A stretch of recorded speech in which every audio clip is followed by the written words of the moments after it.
Xiaomi is nailing it again with their higher end mid-range phones, and this year, 2021, let's take a look at the Xiaomi 11T Pro.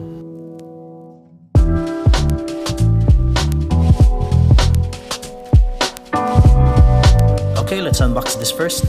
Wala na surprise bakit ganito kalaki yung box niya because of the charger that's coming with it. I do also appreciate how clean the box looks on any side. Looking at the inside, actually wala na yung phone sa loob. Sa Xiaomi store pa lang kasi in-unbox na yung phone to test the unit.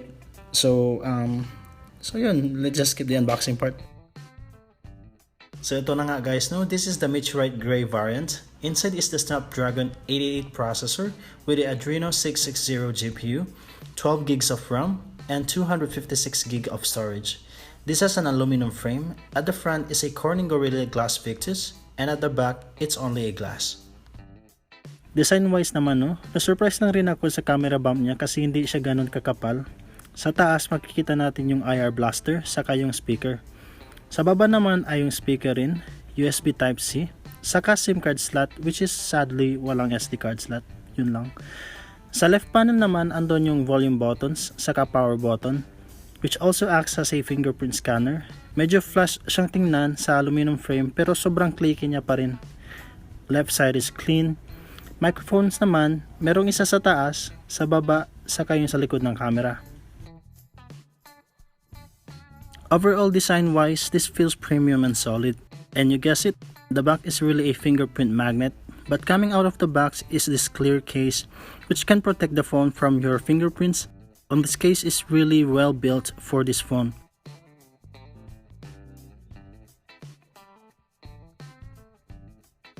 Malinis lahat tingnan overall except yung sa camera, which is a little bit exposed pa rin, which is really not well protected from scratches or minor drops. Speaking of the fingerprint naman, no, expected na sa ganitong price range na mabilis talaga siya mag-read ng fingerprint.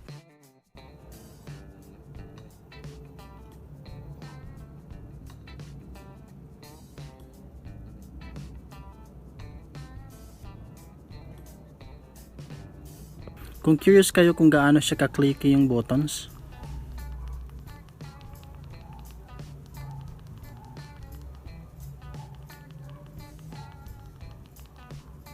out of the box, updated na siya sa latest na MIUI, which is the MIUI version 12.5 on top of Android 11.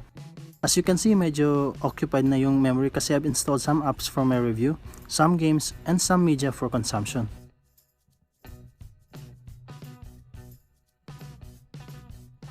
And this phone's screen has an adaptive refresh rate that can adapt from 60Hz, 90Hz, and 120Hz depending on the content that is currently showing on the screen. Overall performance ng phone na to is really good. Everything is smooth and fast, apps open quickly, and saka sobrang responsive niya because of its advertised 480Hz touch sampling rate. MIUI is still not as good as other Android OEMs UI, but I still believe that Xiaomi is going toward that to be as good as what other Android OEMs offers.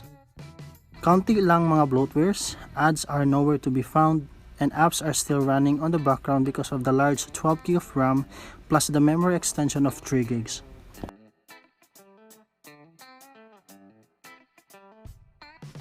One of the things I love the most about this phone is its speakers. Xiaomi partnered with Sound by Harman Kardon to provide us with a more refined acoustic experience. Dedicated dual speakers produce quality 360 degrees surround sound because of Dolby Atmos support. Before we start, let me just turn off the Dolby Atmos to differentiate the quality.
Now let's test the microphones. Again, this phone has two microphones, one on the above and the other one below, and also at the back beside the camera and flash. So this phone is capable of recording stereo audio.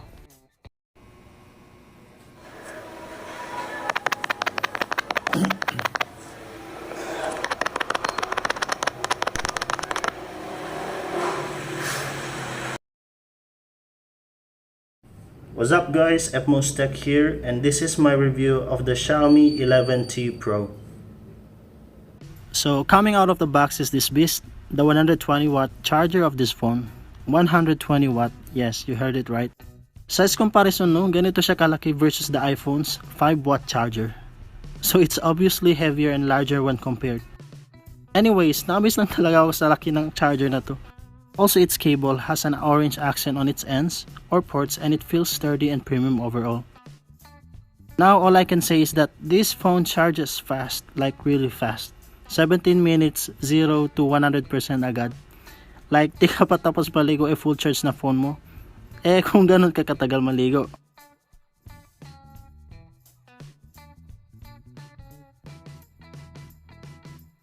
Let's talk about the display, and as you can see in this picture, this display received an A+ rating from DisplayMate, one of the most reliable display evaluation agencies in the world.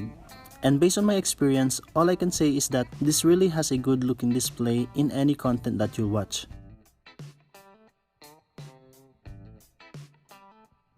And if you're wondering if Netflix already supports this kind of display,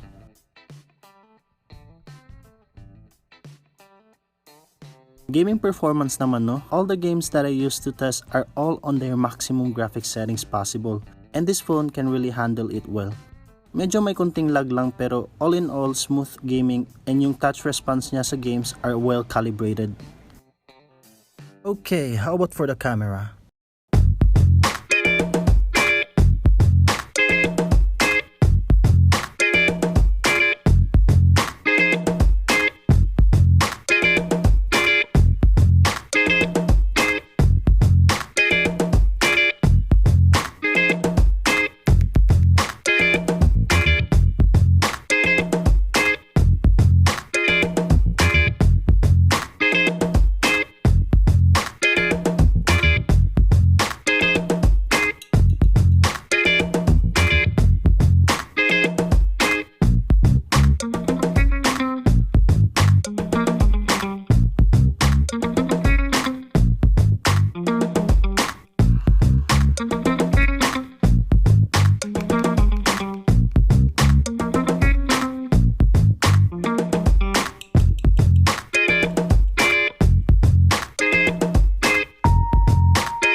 I will be making a full review over this phone's camera, so stay tuned. So, any problems so far from this phone? Yung sa sinasabi nilang overheating issues ng Snapdragon 888, so far wala naman akong problema sa unit na to. And overall, wala naman akong problemang na-encounter pa. All I can say is this is the best upgrade that I have over my previous phone, and I do recommend it. This phone starts at 27,990 pesos for the 8GB RAM, 256GB storage. And mine, I got it for 29,990 pesos, 12GB of RAM, 256GB storage. That's it for this video. Thank you for watching. Stay tuned for the gaming and camera review, and see you at the next video. Peace.